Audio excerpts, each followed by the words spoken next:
اللهم صل على سيدنا محمد وعلى آله وأصحابه وبارك وسلم وصلوا عليه وسلموا تسليما ربي زدني علما ربي زدني علما ربي زدني علما۔ اس درس میں ہم غزوہ حمراء الاسد کو ڈسکس کریں گے۔ قریش جب جنگ احد سے واپس ہوئے اور مدینے سے چل کر مقام روحا میں ٹھہرے تو یہ خیال آیا کہ تمام جنگ ہم نے لڑی، اللہ کے رسول اور ان کو تکلیف دی، ان کے صحابہ کو زخمی کیا، بعض صحابہ کو قتل کیا، اور اس کے بعد مدینے پر تو حملہ ہی نہیں کیا، نہ مسلمانوں کا مال غنیمت لوٹا، بلکہ اب واپس مکے جا رہے ہیں۔ تو یہ بات ان کو بڑی گراں گزری، تو انہوں نے ایک میٹنگ بلائی۔ اس میٹنگ میں یہ بات چل نکلی کہ اب چلو مدینے پر دوبارہ حملہ کرتے ہیں۔ تو امیہ ابن خلف جو بدر میں مارا گیا تھا، اس کا بیٹا تھا صفوان بن امیہ، تو اس نے کہا کہ بہتر یہ ہے کہ مکے واپس چلو، محمد کے اصحاب جوش میں بھرے ہوئے ہیں، ممکن ہے کہ دوسرے حملے میں تمہیں کامیابی نہ ہو اور منہ کی کھانی پڑے، تو کیا عزت سے جانا تمہیں منظور نہیں ہے؟ تو یہ میٹنگ یہاں پہ چلنے لگی۔ حضرت صلی اللہ علیہ وآلہ وسلم کے غزوہ احد سے واپس تشریف لانے کے بعد اگلے ہی دن صبح کو رسول اللہ کا قاصد مدینے میں اعلان کر رہا تھا کہ مسلمان قریش کا پیچھا کرنے کے لیے روانگی کو تیار ہو جائیں، اور یہ کہ صرف وہی لوگ چلیں گے جو غزوہ احد میں ہمارے ساتھ شریک ہوئے تھے۔ یہ ارادہ قریش کو ڈرانے اور مرعوب کرنے کے لیے کیا گیا تھا تاکہ ان کو معلوم ہو جائے کہ حضرت صلی اللہ علیہ وآلہ وسلم ان کے تعاقب میں تشریف لا رہے ہیں، اور ان کو یہ بھی اندازہ ہو جائے کہ مسلمانوں میں ابھی بھی طاقت و قوت باقی ہے اور قائم ہے، اور احد میں جو تکلیف مسلمانوں کو ہوئی ہے اس کے بعد مسلمانوں کی ہمت ہار نہیں گئے، مسلمان دوبارہ لڑنے کے لیے اب کھڑے ہو گئے ہیں۔ اس کی وجہ یہ تھی کہ احد کے اگلے روز صبح کے وقت حضرت صلی اللہ علیہ وآلہ وسلم کے پاس ایک آدمی آیا جس کا نام تھا عبداللہ بن عوف۔ حضرت صلی اللہ علیہ وآلہ وسلم نے اس سے پوچھا تو اس نے بتایا کہ ہاں، میں اپنے گھر والوں سے ملنے گیا تھا، جب واپس میں فلاں فلاں مقام پر پہنچا تو میں نے دیکھا کہ قریش وہاں پر پڑاؤ ڈالے ہوئے ہیں۔ پھر انہوں نے ابو سفیان اور اس کے ساتھیوں کو لشکر سے یہ کہتے ہوئے سنا کہ تم نے کچھ بھی نہیں کیا، یعنی مسلمانوں کے بڑے بڑے سردار بھی زندہ ہیں، اور نہ تو تم نے ان کا صفایا کیا، نہ تم ان کے شہر میں داخل ہوئے، نہ تم نے ان کی عورتوں کو باندی بنایا، ان کے بچوں کو غلام بنایا، تم نے کیا کیا؟ آؤ اب واپس لوٹ کے چلتے ہیں، مدینے پہ حملہ کرتے ہیں اور جو چیزیں ہمیں حاصل نہیں ہوئی ہیں ان کو حاصل کرتے ہیں۔ پھر حضرت عبداللہ بن عوف نے بتایا کہ جب یہ ساری باتیں کفار مکہ اپنی قوم سے کر رہے تھے تو صفوان کھڑے ہوئے، یہ ابھی تک مسلمان نہیں ہوئے تھے، لیکن انہوں نے لوگوں کی رائے سے اختلاف کیا اور کہا کہ دیکھو ایسا نہ کرو، مجھے ڈر ہے کہ کہیں وہ مسلمان جو لشکر کے ساتھ نہیں تھے اب وہ بھی تم پہ حملہ آور ہوں، تو اب جو تم عزت سے واپس لوٹ رہے ہو کہیں ایسا نہ ہو کہ تمہاری فتح شکست میں بدل جائے، تو خدا را مدینے کا رخ نہ کرو۔ حضرت نے جب حضرت عبداللہ ابن عوف کی یہ بات سنی تو کہا صفوان نے ان لوگوں کو صحیح راستہ دکھایا ہے، حالانکہ وہ خود صحیح راستے پر نہیں، یعنی کہنے کا مقصد تھا کہ لوگوں کو تو صحیح بات بتاتا ہے لیکن خود ایمان نہیں لاتا، کیونکہ اصل میں ایمان لانا ہی صحیح راستہ ہے۔ اس کے بعد حضرت ابو بکر اور حضرت عمر رضی اللہ تعالی عنہم اجمعین کو حضرت صلی اللہ علیہ وآلہ وسلم نے بلایا اور ان کو حضرت عبداللہ بن عوف کی دی ہوئی خبر سنائی۔ ان دونوں نے عرض کیا، یا رسول اللہ، دشمن کا پیچھا کیجیے تاکہ وہ لوگ ہماری عورتوں اور بچوں پر حملہ آور نہ ہو سکیں۔ پھر جب حضرت صبح کی نماز سے لوٹے تو آپ نے لوگوں کو جوش دلایا اور حضرت بلال کو لوگوں میں اعلان کرانے کا حکم دیا کہ رسول اللہ تمہیں دشمن کا پیچھا کرنے کا حکم دیتے ہیں، اور یہ کہ صرف وہی لوگ اس وقت تعاقب میں چلیں گے جو کل جنگ احد میں شریک تھے، یعنی وہ جو منافقین پہلے کٹ چکے تھے اب وہ ہمارے ساتھ شامل نہیں ہوں گے۔ تو ایک اسپیشل اناؤنسمنٹ تھی۔ اچھا، حضرت جابر بن عبداللہ ایک واحد آدمی ہیں جو احد میں شریک نہیں ہوئے لیکن وہ غزوہ حمراء الاسد میں شریک ہوئے۔ اس کی وجہ یہ تھی کہ وہ حضرت صلی اللہ علیہ وآلہ وسلم کی خدمت میں حاضر ہوئے اور حضرت جابر بن عبداللہ کہنے لگے کہ یا رسول اللہ، میں غزوہ احد میں اس لیے شریک نہیں ہو سکا تھا کہ میری 7 بہنیں ہیں اور میرے باپ نے مجھے ان کے پاس چھوڑ دیا تھا، اور ایک روایت کے مطابق وہ کہنے لگے کہ میری 9 بہنیں ہیں۔ بہرحال جو کوئی بھی عدد ہو، تو انہوں نے کہا کہ میرے باپ نے مجھ سے کہا کہ مناسب نہیں کہ گھر کے سارے مرد لڑنے چلے جائیں اور عورتیں پیچھے خالی رہ جائیں، تو اس لیے پیچھے تم ٹھہرو، میں لڑنے جاتا ہوں۔ تو اب چونکہ میرے والد شہید ہو گئے ہیں، اس لیے میں چاہتا ہوں کہ جو میرا شوق شہادت ہے، میرا جو آپ کے ساتھ غزوہ میں جا کے پارٹیسپیٹ کرنے کی امید ہے، جو خواہش ہے، میں چاہتا ہوں کہ اس کو پوری کروں۔ تو حضرت صلی اللہ علیہ وآلہ وسلم نے ان کے جذبے کو دیکھتے ہوئے اور ان کی بات کو سنتے ہوئے ان کو اس بات کی اجازت دے دی کہ وہ بھی ساتھ چل سکتے ہیں۔ اس کے علاوہ اور کوئی شخص نہیں تھا جو غزوہ احد میں شامل ہوا ہو اور وہ اس میں نہ ہو یا نہ ہوا ہو اور اس میں ہو۔ اس پہ حضرت صلی اللہ علیہ وآلہ وسلم نے ان کو تو اجازت دے دی۔ بہرحال اسی طرح عبداللہ ابن ابی نے حضرت صلی اللہ علیہ وآلہ وسلم کو اپروچ کیا اور کہا کہ مجھے بھی اجازت دے دیجئے، میں بھی چلنا چاہتا ہوں، مگر حضرت صلی اللہ علیہ وآلہ وسلم نے اس کو اور ایسے تمام لوگوں کو یہ کہہ کے رد کر دیا کہ ہمارے ساتھ صرف وہی چلیں گے جو احد میں ہمارے ساتھ تھے۔ الذين استجابوا لله والرسول من بعد ما أصابهم القرح للذين أحسنوا منهم واتقوا أجر عظيم۔ اور جنہوں نے باوجود زخم کھانے کے اللہ اور رسول کے حکم کو قبول کیا، جو لوگ ان میں نیکوکار اور پرہیزگار ہیں، ان کے لیے بڑا ثواب ہے۔ اور اس آیت کے ذیل میں حضرت عائشہ رضی اللہ تعالی عنہا سے روایت ہے کہ انہوں نے ایک دفعہ اپنے بھانجے حضرت عروہ ابن زبیر سے احد کا حال بیان کرتے ہوئے فرمایا کہ بھانجے، جب غزوہ احد میں اللہ کے رسول کو زخم لگے اور پھر جب کہ مشرکین میدان احد سے چلے گئے اور حضرت بھی واپس مدینے تشریف لے آئے، تو تمہارے والد زبیر اور ابو بکر کو ڈر تھا کہ کہیں مشرکین پھر پلٹ کر مدینے پہ حملہ نہ کر دیں۔ تو اس لیے حضرت صلی اللہ علیہ وآلہ وسلم نے جب فرمایا کہ کون ہے جو ہمارے ساتھ دشمن کا پیچھا کرنے کے لیے چلتا ہے، تو اس پر مسلمانوں میں سے 70 آدمی تیار ہو گئے۔ ادھر حافظ ابن کثیر کی روایت بھی موجود ہے جس میں انہوں نے کہا کہ ہمراہ الاسد میں مسلمانوں کی جو تعداد تھی وہ 700 سے تھوڑی کم تھی۔ تو اب یہ بات پیدا ہوتی ہے کہ بی بی عائشہ تو کہتی ہیں کہ 70 کھڑے ہو گئے، حضرت علامہ ابن کثیر 700 کے قریب کی تعداد بتاتے ہیں۔ تو اب ان دونوں باتوں میں کوئی ایسا فرق نہیں ہے، علماء کرام نے اس کے اندر تفاوت پیدا کیا ہے۔ انہوں نے کہا کہ بظاہر تو ایک اختلاف نظر آتا ہے، لیکن بی بی عائشہ کے کہنے کا مقصد تھا کہ جب حضرت نے کہا تو وہاں جتنے لوگ موجود تھے وہ 70 کے قریب تھے، وہ سب کے سب تیار ہو گئے، انہوں نے لبیک کہا۔ پھر جیسے جیسے باتیں پھیلتی رہیں، بنی عبد المشہل تک بات پہنچی یا بنی ظفر تک بات پہنچی یا دوسرے اوس و خزرج کے قبائل تک بات پہنچی۔ اب سب مدینے میں تو نہیں رہتے تھے، تو جیسا جیسا بات پہنچتی رہی، لوگ تیار ہو کر حضرت صلی اللہ علیہ وآلہ وسلم کی خدمت میں حاضر ہوتے رہے۔ اسی لیے میں آپ سے بار بار کہتا ہوں کہ جب کبھی کوئی حدیث پڑھیں تو اس پر خود اپنی عقل لڑا کر فیصلے نہ کر لیا کریں، محض اس لیے کہ وہ حدیث آپ نے جو پڑھی ہے وہ بخاری میں ہے، وہ مسلم میں ہے، وہ سیاہ ستہ میں ہے یا کسی اور کتب حدیث میں ہے یا درجے کے اعتبار سے صحیح ہے، تو اس میں خود اندازے نہ لگایا کریں جب تک اس کی شرح نہ پڑھیں، جب تک اس کے پیچھے کا بیک گراؤنڈ نہ سمجھ لیں، اپنی طرف سے چیزیں سمجھ کے لوگوں میں پھیلانا نہ شروع کر دیں۔ اس سے ہوتا یہ ہے کہ ایک طرف تو انسان غلط بات پھیلا رہا ہوتا ہے، دوسری طرف جب اس کو یہ پتہ چلتا ہے کہ جو بات میں نے پھیلائی ہے وہ غلط ہے تو پھر وہ نادم ہوتا ہے، پھر اس کو یہ بھی نہیں یاد رہتا کہ میں نے کس کس کو بتایا تھا، پھر یہ بھی نہیں پتا چلتا کہ اس نے کس کس کو بتایا تھا، اور بات پھر کیا کی کیا ہو کے پھیل جاتی ہے۔ اس لیے احتیاط کیا کریں۔ اور صحابہ کرام کے زخموں کی کیا کیفیت تھی اس کا تو ہم اندازہ ہی نہیں لگا سکتے۔ یعنی بعض صحابہ کے جسموں پر تو 9 زخم تھے، جیسے کہ حضرت اسید بن خدیر اور حضرت عقبہ بن عامر، بعض کے 10 زخم تھے جیسا کہ حضرت حراش بن سمہ، اور بعض کے اس سے بھی زیادہ تھے جیسے حضرت کعب بن مالک۔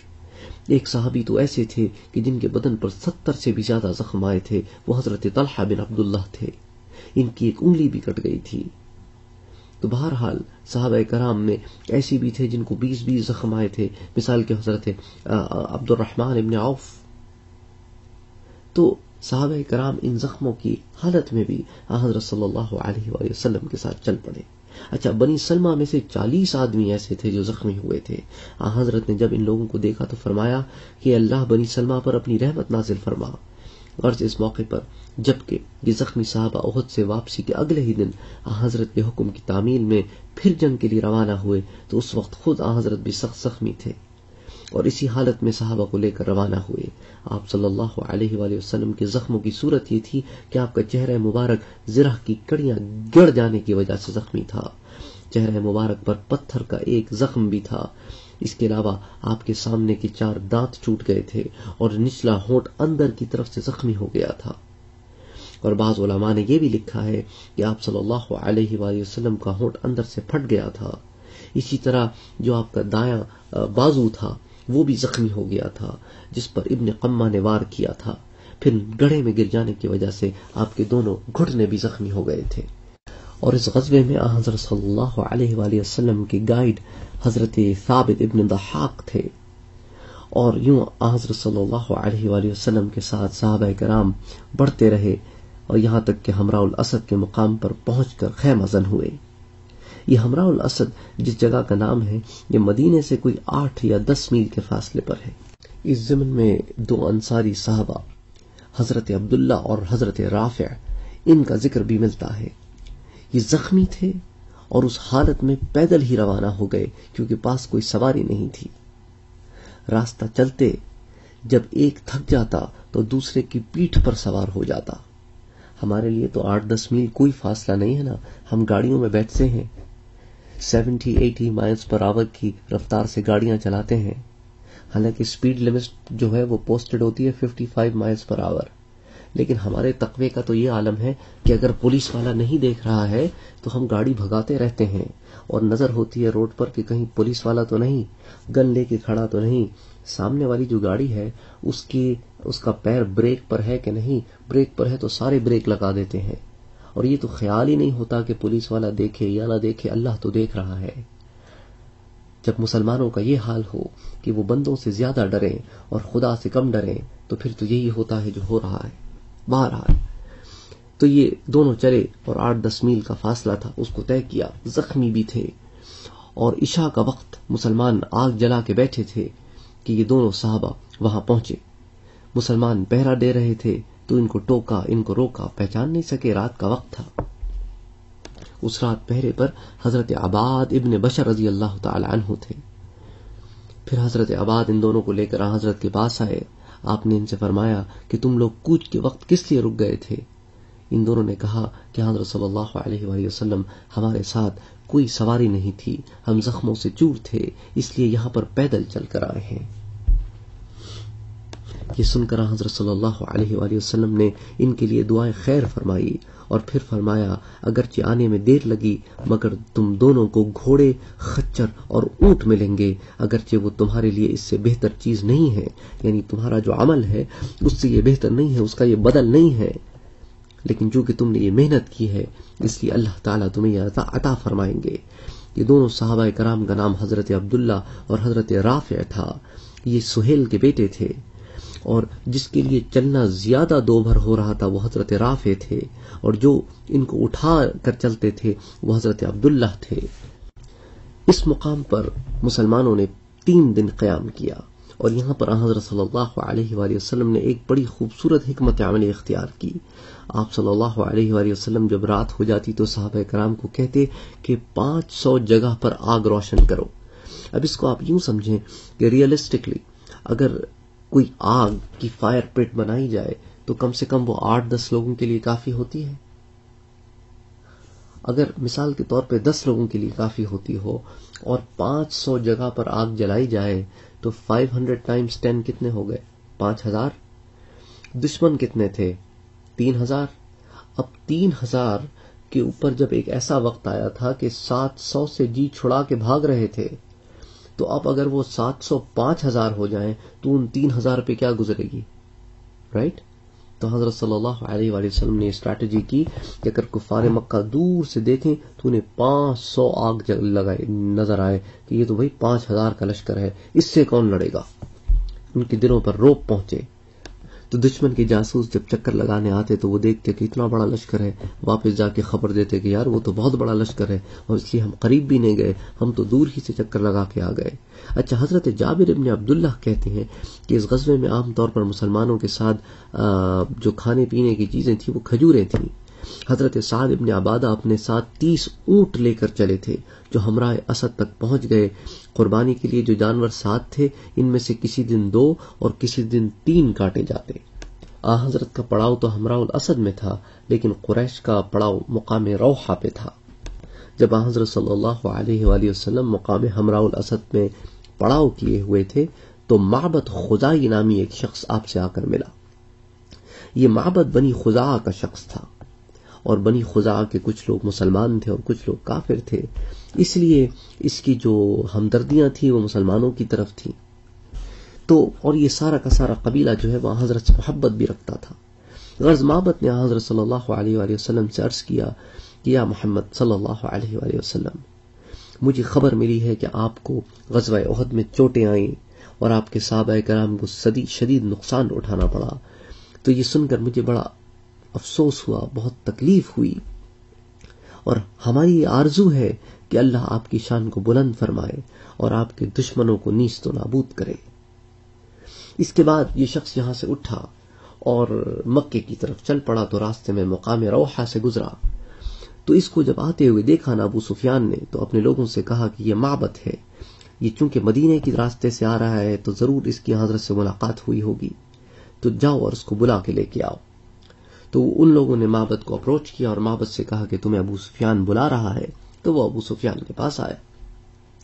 تو ابو سفیان جب معبد سے ملا تو ابو سفیان نے معبد سے پوچھا کہ ما وراءک یا معبد یہ خبر تو سناؤ کہ پیچھے کیا حال ہے۔ معبد نے کہا ابو سفیان مت پوچھو، محمد مصطفیٰ صلی اللہ علیہ وآلہ وسلم اور ان کے صحابہ تو غصے میں بیٹھے ہیں، اور اتنا بڑا لشکر تمہارے تعاقب میں لے کے آئے ہیں کہ خدا کی قسم میں نے تو اتنا بڑا لشکر کبھی دیکھا ہی نہیں۔ میری مانو تو یہاں سے لوٹ چلو، یہ تمہارے حق میں بہتر نہیں ہے کہ تم اب ان سے لڑو، یہ تو تمہاری اینٹ سے اینٹ بجا دیں گے، تو ان سے لڑنے کی غلطی نہ کرنا، میں تمہارا خیر خواہ ہوں، اس لیے تم سے کہہ رہا ہوں کہ یہاں سے واپس لوٹ چلو، کیونکہ اب ان کے ساتھ وہ لوگ بھی ہیں جو احد میں شامل نہیں ہو سکے تھے۔ جب معبد کے منہ سے بات سنی ابو سفیان نے تو بظاہر تو اس سے کہنے لگا کہ خدا تیرا خرابہ کرے، خدا تیرا خرابہ کرے کہ کیسی خبر لے کے آیا ہے اور کس قسم کی باتیں کر رہا ہے، لیکن دل میں ڈر گیا۔ لوگ معبد نے کہا خدا کی قسم تجھے یقین ہے کہ نہ ہو، میں نے تو اتنا بڑا لشکر پہلے کبھی نہیں دیکھا، اور اچھا میری بات پہ یقین نہیں ہے نا تو ذرا اپنا گھوڑا آگے دوڑاؤ، تھوڑا سا آگے جاؤ گے تو تمہیں خود ان کی گھوڑوں کی پیشانیاں نظر آنے لگیں گی اور تمہیں خود اندازہ ہو جائے گا کہ کتنا بڑا لشکر ہے۔ ابو سفیان نے کہا خدا کی قسم ہم نے تو فیصلہ کر لیا ہے کہ مدینے پر حملہ کریں گے اور ان بچے کچے لوگوں کو صفایا کر دیں گے۔ معبد نے کہا بھئی تمہاری مرضی ہے، جو چاہے کرو، لیکن میرا مشورہ مانو تو لوٹ چلو۔ پھر ابو سفیان نے دیکھا کہ وہاں سے کچھ لوگ گزر رہے ہیں جو بنی عبد القیس کے لوگ ہیں، تو اس نے ان لوگوں کو بلایا اور کہا کہ کس طرف کو جا رہے ہو؟ انہوں نے کہا مدینے کی طرف جا رہے ہیں۔ اس نے کہا اچھا مدینے کی طرف جا رہے ہو تو تمہیں حمراء الاسد کے مقام پر کچھ لوگ ملیں گے اور ان کے سردار ہوں گے محمد مصطفیٰ، ان کا پوچھنا اور ان کو جا کر میرا پیغام دینا اور ان سے کہنا کہ ابو سفیان اسی راستے پر گامزن ہے اور ابھی مدینے کے اوپر چڑھائی کرنے کے لیے آ رہا ہے، تو اس کے ساتھ بہت بڑا لشکر ہے اور اتنا زبردست لشکر ہے، اور پیچھے سے اس کو اور مدد بھی آ گئی ہے، اور وہ تو بڑے غصے میں بھرے ہوئے ہیں اور وہ پھر اب حملہ کریں گے اور مسلمانوں کو صفایا کر دیں گے۔ اور دوسری بات سنو، اس نے اس کے اونٹ کے اوپر کشمش کی بوری لا دی، ابو سفیان نے بنی عبد القیس کے سردار کے اونٹ کے اوپر کشمش کی بوری لا دی اور کہا کہ بھئی دیکھو یہ ہماری طرف سے تمہیں تحفہ ہے، اس کو تم مدینے میں جا کے بیچ دینا اور اس سے جو پیسہ ملے وہ تمہارا ہے، کیونکہ تم ویسی بھی مدینہ تجارت کی غرض سے جا رہے ہو، تو یہ ہماری طرف سے تمہیں تحفہ ہے، ساتھ جاتے ہوئے پیغام دے دینا بس۔ تو اس نے کہا ٹھیک ہے، اس کو تو کوئی ایسا مسئلہ نہیں تھا۔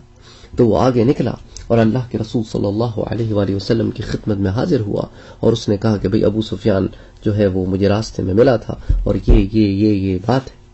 تو جب حضرت صلی اللہ علیہ وآلہ وسلم نے ابو سفیان کا یہ پیغام سنا تو فرمایا کہ حسبنا اللہ ونعم الوکیل، ہمیں اللہ ہی کافی ہے اور وہ بہترین سہارا ہے. اور اس وقت اللہ تعالیٰ نے قرآن کی آیت نازل فرمائی. الذين قال لهم الناس إن الناس قد جمعوا لكم فاخشوهم فزادهم إيمانا وقالوا حسبنا الله ونعم الوكيل فانقلبوا بنعمة من الله وفضل لم يمسسهم سوء واتبعوا رضوان الله والله ذو فضل عظيم. الذين قال لهم الناس، اور الذین سے مراد وہ لوگ ہیں جو بنی عبد القیس کے ہیں جو یہ خبر لے کے آئے ہیں. یہاں پہ پہلا ناس جو ہے وہ صحابہ کرام ہیں. صحابہ کرام سے کہا، صحابہ کرام کی جماعت سے کہا کہ ان الناس، کہ وہ لوگ، یعنی ادھر لوگوں سے مراد کفار مکہ ہیں، کہ ان الناس قد جمعوا لکم، کہ لوگ جمع ہو گئے ہیں تمہارے خلاف، سو فخشوہم، تو تم ان لوگوں سے ڈرو. تو بجائے اس کے کہ صحابہ کرام اور اللہ کے رسول اور ان کے ساتھ جتنی جماعت تھی وہ ان لوگوں سے خوف کھاتے، ہوا یہ کہ فزادہم ایمانا، اس بات نے ان کے ایمان کو بڑھا دیا اور انہوں نے کہا حسبنا اللہ ونعم الوکیل، ہمارے لیے اللہ ہی کافی ہے. اور یہ ایسا جملہ ہے حسبنا اللہ ونعم الوکیل کہ کوئی مصیبت ہو، کوئی مسئلہ ہو، اس کا ورد کریں اور اللہ سے امید رکھیں کہ اللہ یہ مسئلہ حل کر دے گا. کیونکہ علماء نے یہاں تک لکھا ہے کہ یہ وہ بات ہے جو حضرت ہاجرہ نے کہی جب ابراہیم علیہ السلام نے ان کو مکے میں چھوڑا اور واپس چلے گئے، اور حضرت عائشہ کہتی رہیں جب ان پہ تہمت لگائی گئی. صحابہ کرام نے کہا جب کبھی مصیبت آئی تو یہ تو وہ جملہ ہے کہ ابراہیم خلیل اللہ نے کہا جب انہیں آگ میں پھینکا جا رہا تھا. تو ان تمام لوگوں کی مصیبتیں جب اللہ نے حل کی تو اتنا پاورفل جملہ ہے کہ تمہاری مصیبت کیسے حل نہیں کر سکتا. تو ضروری ہے کہ جب کبھی تکلیف ہو، پریشانی ہو، کوئی غم ہو، کوئی فکر لاحق ہو تو اللہ سے سہارا پکڑو اور اس کا ورد رکھو. وضو ہے نہیں ہے، حسبنا اللہ ونعم الوکیل، ہم تو اللہ پہ بھروسہ کرتے ہیں، اللہ ہی ہمارا وکیل ہے، وہی ہم کو کافی ہے. تو اللہ تعالیٰ نے یہ قرآن کی آیت نازل فرمائی. فانقلبوا بنعمت من اللہ وفضل لم یمسسہم سوء، اور ان کے اس عزم و توکل کا نتیجہ یہ نکلا کہ یہ لوگ واپس آئے اللہ کے انعامات اور ان کے فضل کے ساتھ، اور ان کو کسی برائی نے نہ چھوا. واتبعوا رضوان اللہ، اور پیروی کرتے رہیے رضا الہی کی. واللہ ذو فضل عظیم، اور اللہ صاحب فضل ہے اور اللہ عظیم ہے. اور ابو سفیان کا اصل مقصد تو تھا کہ وہ مسلمانوں کو ہمراہ الاسد میں روکے رکھے اور پیچھے سے نکل جائے، کہ کہیں ایسا نہ ہونا کہ مسلمانوں کو اگر یہ خبر ملے کہ ابو سفیان جو ہے وہ تو واپس جا رہا ہے تو مسلمان پھر اس کے تعاقب میں نکلیں. تو حضرت صلی اللہ علیہ وآلہ وسلم نے یہاں بیٹھ کر 3 دن اس کا انتظار کیا، لیکن اس دوران میں ابو سفیان نے ساری چیزیں ریپ اپ کی اور مکے کی طرف کو بھاگ گیا. تو اس نے یہ جھوٹا پیغام حضرت صلی اللہ علیہ وآلہ وسلم کو پہنچایا تاکہ وہ یہاں سے فراری اختیار کر سکے. جب بنی عبد القیس کے ہاتھ ابی سفیان کا پیغام اللہ کے رسول صلی اللہ علیہ وآلہ وسلم کو پہنچا تو آپ صلی اللہ علیہ وآلہ وسلم نے فرمایا کہ خدا کی قسم، قسم ہے اس ذات کی جس کے قبضے میں میری جان ہے، میں نے ان کے لیے پتھروں کا ایک نشان مقرر کر دیا ہے، اگر وہ لوٹے تو اس نشان پر پہنچ کر وہ سب کے سب اس طرح نیست و نابود ہو جائیں گے جیسا گزری ہوئی کل کا دن. لیکن ابو سفیان آیا ہی نہیں اس طرف، وہ تو پیچھے کی طرف سے بھاگ گیا، اور اگر آتا تو اللہ تعالیٰ اس پورے لشکر کو تباہ و برباد کر دیتے. اچھا، اگر آپ کو یاد ہو تو ایک شاعر تھا جس کا نام تھا ابو عزہ. ابو عزہ جو ہے یہ بدر میں پکڑا گیا تھا، اور اس نے حضرت سے کہا تھا کہ بھئی آپ مجھے جانے دیں، میری بہت ساری بیٹیاں ہیں اور بڑی منت سماجت کی، میں غریب آدمی ہوں، میں فدیہ نہیں ادا کر سکتا. تو حضرت صلی اللہ علیہ وآلہ وسلم نے اس کو ایسے ہی جانے دیا، لیکن اس کو عہد کرتے وقت اس کو رہا کرتے وقت اس سے ایک عہد لیا کہ تم آئندہ کبھی ہمارے خلاف جنگ میں نہیں آؤ گے اور کبھی کسی کو ہمارے خلاف ابھارو گے نہیں. تو یہ شخص نے عہد کیا اور یہ واپس مکے آ گیا. مکے آنے کے بعد اس نے لوگوں کے آگے بڑی ڈینگیں ماری کہ میں نے حضرت صلی اللہ علیہ وآلہ وسلم کو نعوذ باللہ جھوٹ بولا اور وہ پکڑ بھی نہ سکے. اور پھر اس کے بعد اس نے اس کو جناب امیہ کے بیٹے صفوان ابن امیہ نے تیار کیا کہ دیکھو تم کو میں پیسے دیتا ہوں اور تم جا کے لوگوں کو اپنے شعروں کے ذریعے بھڑکاؤ کہ لوگ جمع ہوں اور حضرت کے خلاف نکلیں. تو اس نے جناب بڑھ چڑھ کے شعر لکھے اور لوگوں کو بھڑکایا اور کہا کہ میں بدر میں شامل تھا اور ایسے ہوا اور ویسے ہوا اور لوگوں کو جوش آیا اور لوگ احد کے لیے نکلے. تو اس نے ایک بڑا کلیدی کردار ادا کیا. اچھا پھر جنگ جب شروع ہوئی تو جنگ میں بھی یہ اپنے شعروں سے اپنی فوج کو بھڑکاتا رہا کہ مسلمانوں کو میکسیمم نقصان پہنچے. تو وہاں پر بھی اس نے اپنی حرکتوں سے باز نہیں آیا. پھر اس کو صفوان ابن امیہ نے کہا کہ اگر تو مر گیا تو پھر تیری بیٹیوں کی ذمہ داری میرے ذمے ہے. تو اس طرح کر کے نا اس نے اس کو ابھارا اور اس جنگ کے لیے تیار کیا اور یہ جناب وہاں پہ پہنچ گیا. تو اب ہوا یہ کہ ہمراہ الاسد میں جب کفار پہنچے تو وہ تو آگے نکل گئے، یہ پیچھے رہ گیا سوتا پڑا. تو جب مسلمان وہاں پہنچے تو اس کو پکڑ لیا. جب اس کو پکڑ لیا تو گرفتار کر کے حضرت صلی اللہ علیہ وآلہ وسلم کے سامنے لائے. حضرت نے اس کو دیکھا تو پہچان لیا اور کہا کہ اچھا تم وہی ہو نا ابو عزا؟ تو اس نے کہا اللہ کے رسول مجھے چھوڑ دیجئے، مجھ پر احسان فرمائیے، میری بیٹیوں کی خاطر مجھے رہا کر دیجئے. میں آپ کے سامنے عہد کرتا ہوں کہ آئندہ کبھی اس قسم کی حرکت نہیں کروں گا.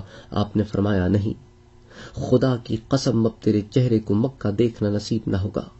اب تو اپنی اس داڑھی کے ساتھ حجر اسود کے پاس بیٹھ کر یہ نہیں کہہ سکے گا کہ میں محمد کو دھوکہ دے کے آیا ہوں. تو نہیں کہہ سکے گا کہ خدعت محمد مرتین، میں 2 دفعہ محمد مصطفیٰ کو دھوکہ دے کے آیا ہوں، ایک بدر کے بعد اور ایک احد کے بعد. پھر آپ نے حضرت زید کی طرف توجہ دی اور آپ صلی اللہ علیہ وآلہ وسلم نے حضرت زید کو حکم دیا کہ اس کی گردن مار دو. پھر اس کے بعد آپ صلی اللہ علیہ وآلہ وسلم اپنے اصحاب سے مخاطب ہوئے اور آپ صلی اللہ علیہ وآلہ وسلم نے وہ جملہ فرمایا جو آج کافی مسلمانوں کو یاد ہے، لیکن اس کے پیچھے کا ریزن شاید بہت کم لوگوں کو پتا ہے. اور یہ ایک ایسا جملہ تھا تو آج سے پہلے، اس دن سے پہلے کبھی عرب کی تاریخ میں استعمال نہیں کیا گیا تھا اور استعمال ہونے کے بعد عربی زبان کا ایک محاورہ بن گیا. آپ نے فرمایا ان المؤمن لا یلدغ من حجر مرتین، ایک مومن ایک سوراخ سے 2 مرتبہ کبھی ڈسا نہیں جا سکتا. یعنی کہ ایک دفعہ تو یہ ابو عزا دھوکہ دے چکا ہے، اب دوبارہ دھوکہ نہیں ہوگا، کیونکہ مومن کی یہ نشانی ہے کہ وہ ایک سوراخ سے 2 مرتبہ ڈسا نہیں جاتا. اس کی وضاحت کرتے ہوئے بعض علماء نے لکھا ہے کہ ایک بار دھوکہ اٹھانے کے بعد انسان کو چاہیے کہ وہ پوری طرح ہوشیار اور محتاج ہو جائے. یہ مثل حضرت صلی اللہ علیہ وآلہ وسلم کے سوا کسی دوسرے سے نہیں سنی گئی. اسی طرح جب حضرت صلی اللہ علیہ وآلہ وسلم مدینے سے نکلے، غزوہ حمراء الاسد کی طرف روانگی کا فیصلہ فرمایا، تو اس وقت بنی اسلم کے 3 آدمیوں کو آپ نے دشمن کے تعاقب میں آگے روانہ فرمایا کہ جاؤ اور کچھ معلومات لے کر ہماری طرف واپس پلٹو. کیونکہ ایک لشکر کی رفتار اور 3 آدمیوں کی رفتار میں بڑا فرق ہوتا ہے اور فاصلہ بھی 8-10 میل کا تھا، کوئی زیادہ فاصلہ بھی نہیں تھا. تو بہرحال ان میں سے 2 آدمیوں کو دشمن نے حمراء الاسد کے مقام پر پکڑ لیا اور ان کو وہیں قتل کر کے ڈال دیا. جب حضرت وہاں پہنچے تو ان دونوں کی لاشیں ملی تو آپ نے دونوں کو ایک ہی قبر میں دفن کرا دیا. خیر بہرحال یہاں پہ 3 دن رکنے کے بعد حضرت صلی اللہ علیہ وآلہ وسلم مدینے واپس ہوئے اور جمعے کو داخل ہوئے، اور ٹوٹل ڈیوریشن جو آپ مدینے سے باہر رہے وہ 5 دن تھا. اچھا، چونکہ ہم اس واقعے کو ڈسکس کر رہے ہیں تو ایک اور اس سے ریلیٹڈ واقعہ بھی ڈسکس کر لیتے ہیں. حضرت عثمان کا ایک چچا زاد بھائی تھا معاویہ. یہ معاویہ بن ابی سفیان نہیں، یہ معاویہ بن مغیرہ ہے. حضرت عثمان کے والد عفان ہیں، عفان کے بھائی تھے مغیرہ، تو مغیرہ کا بیٹا ہے یہ معاویہ. اور یہی جو ہے نا یہ بنو امیہ ڈائنسٹی میں ایک بادشاہ تھے عبد الملک ابن مروان. تو یہ عبد الملک ابن مروان کے نانا تھے. تو بہرحال یہ مدینے میں داخل ہوئے، اور اب جب کہ مدینے میں داخل ہو گئے تھے تو بچنے کی کوئی صورت تو تھی نہیں سوائے حضرت عثمان کے گھر کے. تو ڈھونڈتے ڈھونڈتے حضرت عثمان کے گھر پہنچ گئے اور وہاں جا کے پناہ لی. حضرت عثمان جب واپس لوٹے تو انہیں بتایا گیا کہ کوئی شخص ہے جو آپ سے ملنے آیا ہے۔ تو حضرت عثمان جب داخل ہوئے تو دیکھا کہ یہ تو ان کے چچا کا لڑکا معاویہ ہے۔ تو حضرت عثمان نے کہا کہ معاویہ تم یہاں؟ اس نے کہا بس کیا کروں عثمان، اور تو کوئی جگہ نہیں تھی، اسی لیے تمہارے علاوہ تو کوئی اور میرا تھا نہیں، اس لیے میں یہاں آ گیا۔ تو حضرت عثمان نے کہا کہ یہ اچھی طریقہ ہے تمہارا پناہ لینے کا کہ تم خود بھی تباہ ہوئے اور مجھے بھی ہلاکت میں ڈال دیا۔ تو معاویہ نے کہا کہ دیکھ میرے بھائی، کل تک تو تم سے زیادہ میرا ہمدرد اور خیر خواہ کوئی تھا نہیں، تو اس لیے میں نے سوچا تمہارے علاوہ پناہ دینے کے لیے کوئی بہتر گھر تو ہو نہیں سکتا، اس لیے میں تمہارے گھر آ گیا۔ اچھا، حضرت عثمان نے کہا کہ اچھا تم چھپ جاؤ، میں حضرت سے جا کر تمہارے لیے پناہ کی درخواست کرتا ہوں۔ تو چنانچہ وہ حضرت کی خدمت میں حاضر ہوئے۔ تو جب حضرت عثمان حاضر ہوئے تو دیکھا کہ حضرت حکم دے رہے ہیں صحابہ کرام کو کہ معاویہ بن مغیرہ جو ہے وہ مدینے میں موجود ہے اور آپ لوگ جائیے اور اس کی تلاش کیجیے۔ تو اب حضرت عثمان جو ہے انہوں نے کہا کہ اب میں کیا کروں؟ حضرت کو تو پہلے سے خبر ہو گئی ہے، بجائے اس کے کہ میں سفارش کرتا اپنے بھائی کی۔ تو لوگ ڈھونڈتے ڈھونڈاتے حضرت عثمان کے گھر میں داخل ہوئے اور معاویہ کو پکڑ کے حضرت کی خدمت میں لے آئے۔ جب معاویہ حضور اکرم صلی اللہ علیہ وآلہ وسلم کی خدمت میں آ گئے تو حضرت عثمان نے پھر سفارش کی کہ حضرت اس کو مہلت دے دیجئے، اس کو جانے دیجئے، یہ غلطی سے اس طرف کو نکل آیا ہے۔ تو حضرت عثمان کی وجہ سے حضرت صلی اللہ علیہ وآلہ وسلم نے معاویہ سے کہا کہ بھئی معاویہ بن مغیرہ، ہم تمہیں 3 دن کی مہلت دیتے ہیں، اگر 3 دن کے بعد بھی تم مدینے میں پائے گئے تو ہم تمہیں قتل کرا دیں گے۔ تو معاویہ نے کہا کہ ٹھیک ہے حضرت صلی اللہ علیہ وآلہ وسلم، میں 3 دن میں یہاں سے چلا جاؤں گا۔ لیکن معاویہ نے کیا یہ کیونکہ معاویہ کے دل میں تھا کھوٹ۔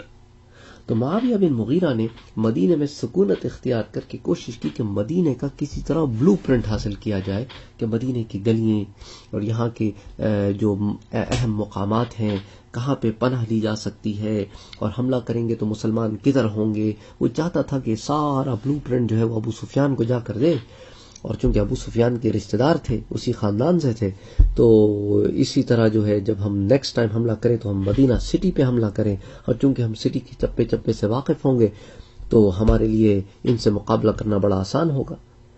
تو وہ جناب اسی انفارمیشن میں لگا رہا، یہاں تک کہ 3 دن سے زیادہ دن گزر گئے۔ اچھا، وہ اس چکر میں تھا کہ ابھی ہمراہ الاسد گئے ہیں مسلمان، بڑا مقابلہ ہوگا اور پھر لمبا چوڑی بات ہوگی، مسلمان آئیں گے نہیں آئیں گے تو کیا حال ہوگا۔ تو اس کے بعد جو ہے اس کو 3 دن سے زیادہ نکل گئے۔ اچھا، جب اس کو پتا چلا کہ حضرت تو لوٹ آئے ہیں تو جناب یہ مدینے سے نکلا، لیکن حضرت صلی اللہ علیہ وآلہ وسلم کو خبر ہو گئی کہ یہ مدینے میں ہی ٹھہرا ہوا تھا اور ابھی نکلا ہے۔ تو حضرت صلی اللہ علیہ وآلہ وسلم نے اس جاسوس کا حال معلوم کرنے کے لیے حضرت زید بن حارثہ اور حضرت عمار ابن یاسر کو بھیجا اور ان سے کہا کہ جاؤ، اور انہوں نے اس کو مدینے کے باہر ایک جگہ جا لیا اور اس پر تیر چلایا اور اس کو قتل کر دیا۔ اور حضرت صلی اللہ علیہ وآلہ وسلم نے نہ صرف ان دونوں کو یہ کہہ کے روانہ کیا کہ جاؤ معاویہ بن مغیرہ کو ڈھونڈو، بلکہ یہ بھی ان کو بتایا کہ یہ تمہیں فلاں جگہ ملے گا۔ تو گویا مدینے سے کوئی 8 میل کے فاصلے پر ان کو یہ مل گیا، تو انہوں نے اس کو وہیں جا کر پکڑا اور قتل کر دیا۔ آخری بات، اور اس کے بعد ہم انشاءاللہ غزوہ حمراء الاسد کے اس لیکچر کو ریپ اپ کریں گے۔ تو اللہ تعالیٰ نے مسلمانوں کو جب حضرت عمر رضی اللہ تعالی عنہ نے احد میں خالد ابن ولید کو پسپا کیا، کیونکہ وہ مقام تھا کہ حضرت صلی اللہ علیہ وآلہ وسلم پہاڑی پر چڑھ رہے تھے کہ ایک بلندی کے مقام پر پہنچ جائیں تاکہ صحابہ کرام آپ کو دیکھ لیں اور پہاڑی کی گرد جمع ہو جائیں۔ دوسری طرف سے خالد ابن ولید کوشش کر رہے تھے کہ وہ پہاڑی کے اوپر پہلے چڑھ جائیں، اور پہاڑی کے اوپر جو چڑھ جائے گا اس کو پھر ایک اسٹریٹجک ایڈوانٹیج حاصل ہوگی، اور جو لوگ نیچے ہوں گے تو وہ ان کو ایزیلی کنٹرول کر سکیں گے، ایزیلی نقصان پہنچا سکیں گے۔ تو یہ وہ وقت تھا کہ حضرت عمر رضی اللہ تعالی عنہ نے چند لوگوں کو اپنے ساتھ لیا اور چوٹی کی طرف گئے اور اتنے تیر برسائے کہ خالد بن ولید مجبور ہو گئے کہ وہ چوٹی سے نیچے اتر آئے۔ اس کی وجہ یہ ہوتی تھی، جیسا کہ میں نے پہلے آپ سے عرض کیا، کہ جو کفار مکہ تھے ان کے گھوڑے آرمرڈ نہیں ہوتے تھے، ان کے سپاہی آرمرڈ ہوتے تھے، تو لائٹ کیولری رکھتے تھے وہ تاکہ ڈیزرٹ میں ٹریولنگ آسان ہو۔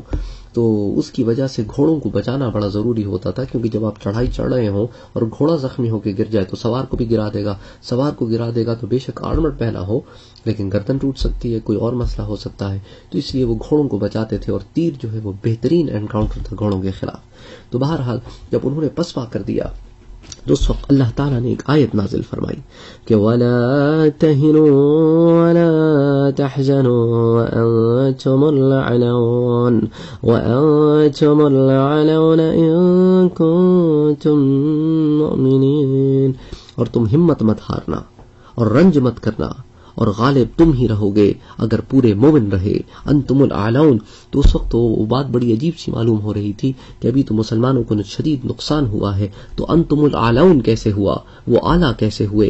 اب غزوہ حمراء الاسد جب ہوئی تو آپ نے سنا اور پڑھا کہ کس طرح دم دبا کر مکے والے مکے واپس بھاگ گئے.